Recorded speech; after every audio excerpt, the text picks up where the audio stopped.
Conference of party 30 meeting అంటే conference of COP30 ఎక్కడ జరుగుతుందంటే ప్రస్తుతం బెలంలో జరుగుతుంది. ఈ బెలం అనేది బ్రెజిల్ కంట్రీలో ఉంది. ఈ బెలం అనే ప్లేస్ దాదాపు మనకు అమెజాన్ రెయిన్ ఫారెస్ట్ ఉంది కదా, అత్యంత largest forest in the world.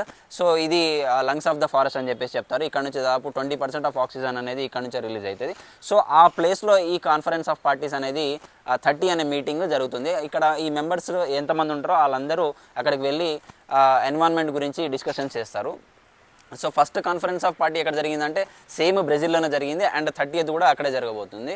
And 29th last year ఎక్కడ జరిగిందంటే అజర్బైజాన్లో బాకులో జరిగింది. దానికంటే ముందర 28th ఎక్కడ జరిగిందంటే మనకు అబుదాబిలో జరిగింది, అంటే సౌదీ అరేబియాలో ఆ ప్లేస్లో జరిగింది. సో ఇది ఎందుకు ఇంపార్టెంట్ అంటే ఇప్పుడు ఈ 1.5 degrees టెంపరేచర్ నుంచి 2 degrees వరకు మధ్యలోనే ఆపాలని చెప్పేసి టెంపరేచర్ రేజ్ అయితే భూమి అంతా సర్వనాశనం అయిపోతుంది అనే విషయాల గురించి మాట్లాడడానికి కోసం కాన్ఫరెన్స్ ఆఫ్ పార్టీ ఫ్రేమ్వర్క్ గురించి మాట్లాడుతుంది. ఇది UNFCCC అని చెప్పేసి చెప్తారు. దీనిపైన వేరే రకాలమైన కాన్ఫరెన్సెస్ కూడా ఉంటాయి. బయోడైవర్సిటీ ఉంటుంది, క్లైమేట్ చేంజ్ కూడా ఉంటుంది.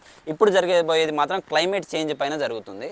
సో ఈ ఇన్ఫర్మేషన్ని సేవ్ చేసుకోండి. అండ్ దీంట్లో మనకు అమెరికా అనేది పార్ట్గా లేదు. అమెరికా ఇంతకుముందు బైడెన్ అడ్మినిస్ట్రేషన్ ఉన్నప్పుడు దాంట్లో పార్ట్ అయి ఉంది. కాకపోతే ట్రంప్ వచ్చిన తర్వాత America is not a part of conference of parties in climate change. So save చేసుకోండి ఈ ఇన్ఫర్మేషన్ని అండ్ నచ్చితే సబ్స్క్రైబ్ చేసుకోండి అండ్ థ్యాంక్ యూ.